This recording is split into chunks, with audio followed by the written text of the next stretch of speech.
It's happened. What some said was nigh impossible, what some said could not be done, has been done. AC Shadows. According to Circana, which is a data tracking firm, they follow like sales data, performance of entertainment stuff. It is apparently the best-selling game for 3 weeks in a row, and it is now the second best-selling game of the entire year, behind only Monster Hunter Wilds, which by itself is already insane. I think they've already sold 10 million copies of Monster Hunter Wilds, which is ridiculous, but that's Monster Hunter for you.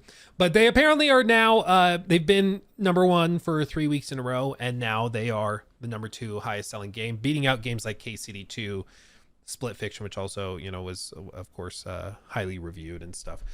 So they're doing well. You know, they're doing pretty well. So buckle up for the comment section of this stream clip, because I'm sure there's going to be people being like, actually, Luke, that doesn't mean it's success. I get it. Okay, I get it. Here's the deal, okay?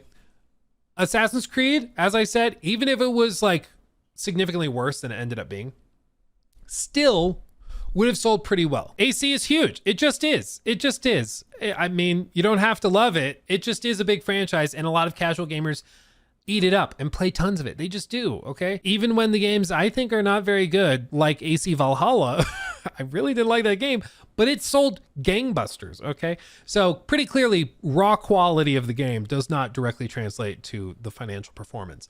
They're somewhat independent of each other. And in the case of AC Shadows, it's performed well. Now, well enough to save Ubisoft magically? No, I don't think there was a situation though where it could have. They, of course, announced the merger, well, not quite merger, but basically the creation of a separate entity that they moved AC, Rainbow, and Far Cry into. And that separate entity now is partially owned by Tencent. And then the old entity is still owned by Ubisoft, but Ubisoft licenses out the IP to the new entity. It's complicated.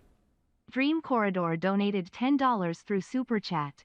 Will this mean that YouTube content creators will stop using Steam database tracking as a barometer to judge if a game has players or not? The world may never know. I mean, I think as long as it's available as a tool, they will still use it. I'm honestly kind of surprised that that Steam allows for that data to be shared, because I'm not sure what, other than I guess knowing how many players are in live service games, so you know before you buy it if there's a player base, that can be really helpful.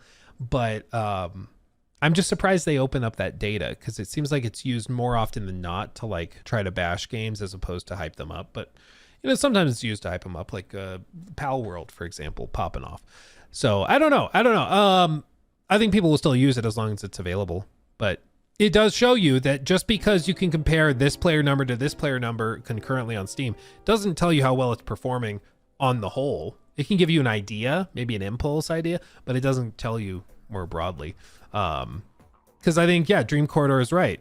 I think a huge chunk of AC games especially comes from console. I think AC Shadows was a successful launch for them on PC, launching on Steam, but I think a huge chunk of it is on console for sure. With all of this, I mean, I think with AC Shadows, the goal was just to get it out there and make some money. And I do think AC Shadows will eventually turn a profit based on what I'm seeing here. This was not like these types of games for Ubisoft don't turn a profit day one. Typically games like this on this massive scale don't turn a profit day one. It might take a week, it might take 6 months. You never know.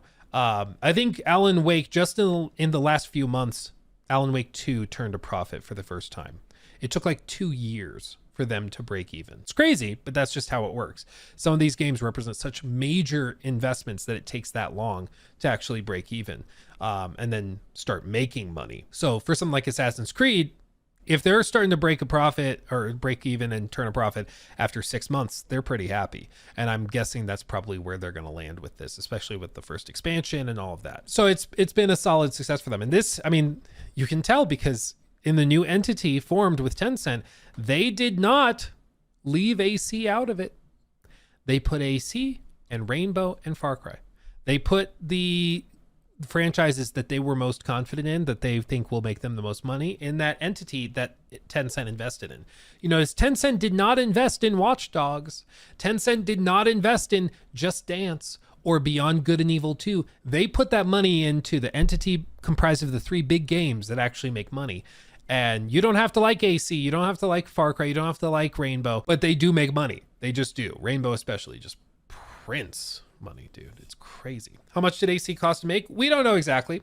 We can infer, we can deduce, try to figure it out. Most likely it cost like somewhere between 300 and 400 million, maybe. I mean, maybe even less. It could have been between 200 and 350.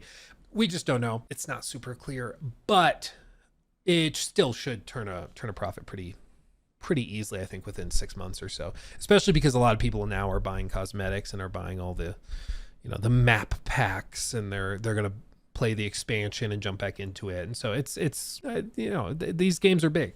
There's a reason AC has been around for so long, and why Ubisoft has poured so much money into them, and it's because it's one of the few things they do that really makes them a lot of money. But it's all the more remarkable looking at this information when you remember just how much crap they had to wade through while they were going through the marketing campaign of AC Shadows.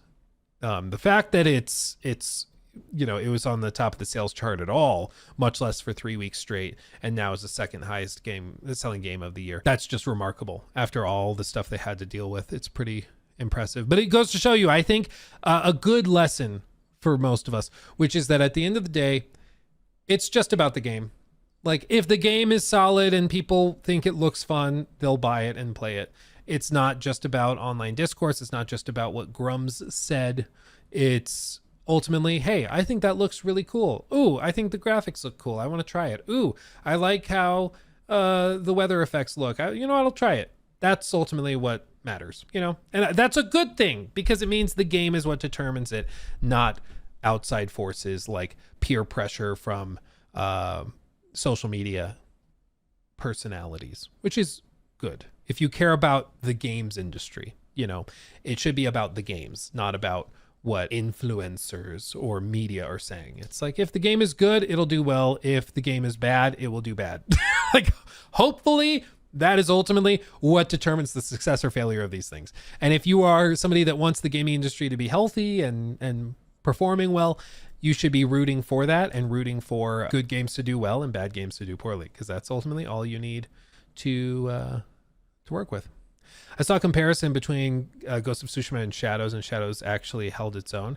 Yeah, I mean, it's also funny because back when Ghost of Tsushima launched, you could go back and watch reviews and stuff. There were plenty of people that were saying that Ghost of Tsushima would be so much better if it wasn't like Far Cry, because it's basically Far Cry mixed with AC with a slower pace, and it works really well. I love Ghost of Tsushima, but it was compared to Far Cry a lot when it launched. And now all of a sudden everybody stopped bringing that up because Far Cry is a Ubisoft game, and you can't praise a Ubisoft game. So you can't bring up those comparisons. You can't be like, yeah, Ghost of Tsushima is like Far Cry done really, really well. It's like, you can't even bring that up at all. It's just funny how the discourse kind of shifted. Let's see. Sumaya, thank you for that super chat. Even on PC, Ubisoft Plus is a thing, and Ubisoft games were exclusively sold on Epic Games for a long time, so it's weird to use Steam numbers as the definitive metric here. Well, exactly, and a lot of people use Ubisoft Plus. A lot of people are playing on console, and then it's also just the danger is looking at concurrent player counts to determine total players, because I've noticed some people just don't understand it. If you have 1,000 concurrent players, that does not mean that your game sold 1,000 copies. It means at this moment there are 1,000 players who have launched the game and are playing it. There could be 10,000 copies that have been sold, but only 1,000 players are playing at this moment. But some people just don't seem to understand that. It's like, this is just the current people that have launched the executable. I'll play it, or I'll buy a game, but I may not play it till the weekend or till Friday or whenever I have free time. That doesn't mean I didn't buy the game or I'm not playing the game. It just means I'm not currently in that concurrent player count. But I've seen so many instances of people that are like, wow, this game only sold 1,000 copies. It only has 1,000 players. It's like, no, that doesn't tell you that. You got to look at other stuff to include it. Yeah, imagine people having jobs. Yeah, it's like, that's why weekend numbers can be so telling, and it's why you'll also look on SteamDB, where you can look up like, what's an example? Like Path of Exile 2. If you pull this up, 160,000 in game, crazy numbers, right? But if you scroll down, you can also see owner estimations from different analytics firms that look at the overall data. They do a bunch of complicated math and try to figure out how many copies roughly they think have sold on that platform. Monster Hunter, yeah, all-time peak of 1.3 million. That's crazy, dude. And they're guessing just on PC, like probably somewhere around 5 to 5.5 million if you just average them. That's crazy. Just on PC. Just on PC. But you look at this, people are like, wow, only 60,000 copies? It's like, no, dude, way more. Granted, you could have looked back at the all-time peak, which was insane, but isn't it crazy that this game is sitting at basically 59%, 60%? Only 60% of reviews are positive out of 200,000, and it's still sold over 10 million copies. Can you imagine? It's just shocking. It's shocking. They're giving away Monster Hunter Wilds with the purchase of AMD CPUs. Oh, interesting. I do wonder what the kickback is, because all of those things, they're not just giving away the game. They usually are getting a kickback from AMD. AMD gives them like $30 a copy. You know, it's like, and the numbers are always way more surprising than you would think. Yeah, I don't know. But going back to this, as Ackman says, it's a tragic day for all Assassin's Creed Shadows haters. Matt Piscatella, industry analyst, says, here's a fun one. AC Shadows has been the best-selling video game in the U.S. for each of its first 3 weeks in the market. According to Circana's retail tracking service, dollar sales latest data through April 5th currently ranks number 2 year-to-date, trailing only Monster Hunter Wilds. And immediately you see the comments. That's so funny. I mean, big number doesn't usually take away from all the problems the game has. No one said that. We're just saying it sold well. Like, that's it. Actman supporting the multi-billion-dollar corporation after releasing a shitty game. There have been no other games that have released as major titles except those two. You are just as bad as Grums, but on the opposite side of the spectrum. You took this as me supporting Ubisoft. Don't make me tap the sign. Twitter's the only place where well-articulated sentences still get misinterpreted. You can say, I like pancakes, and somebody will say, so you hate waffles? No, bitch, that's a whole different sentence. Yeah, no, it's literally like, even in this stream clip, after all of this, you're going to see in the comments people being like, oh, so Luke's shilling for Ubisoft. I'm reading the data that it performed well, man. Like, cry more. I don't know what to tell you. Like, I'm not making it up. I didn't write this. But inevitably people are like, oh, so what you're saying is, no, bitch. Mr. White, no. I'm quoting Mr. Piscatella. It's just crazy, man. But it's why it's dangerous to hold to like certain dogma or accept things as true before there's evidence for it. It's why I say, like, everything's about skepticism, right? All skepticism is not accepting X until there is sufficient evidence for X. Some people, though, think that they can flip that and just be cynical and be like, no, it's going to suck. That also has a burden of proof. For you to say that X game is going to flop or be bad or terrible, whatever, there's a burden of proof for that too. And data like this, because again, flop has a specific definition. Data like this would go against that thesis, you would think. You've changed, Luke. Yeah, you got me. Yeah. Oh. Just shaking head emoji. Yeah, very upset, very disappointed. I just don't know, man. I don't know. It's performing solidly well, whether or not it is like, I don't know, gonna push Ubisoft to chase more games of this similar style. I'm not sure, but I think they are happy with it. And I have spoken to people that work at Ubisoft who, there's one person in particular I'm thinking of who works at Ubisoft and is a wonderful, wonderful person, but has, let's just say, lots of grievances, you know, and of course I'm not going to name that person because I don't want them to get in trouble with their bosses, but we've all worked jobs where we're not thrilled with what the company we're working for is doing. And I talked to one person who was like that works at Ubisoft, and this person who's like quite frustrated with the direction of the company and everything said, oh, everybody's like pretty stoked about it. Internally, people are very pleased with how it's doing. So that's it. You know, if even they are like, yeah, no, actually everybody's like pretty pumped about it. There's actually like a good morale in the studio for the first time in like 9 months. I mean, I think that says a good amount. Like it or hate it just means they'll continue to fund Hex A and future AC games, which is a good thing. Yeah, exactly. Like it wasn't a flop.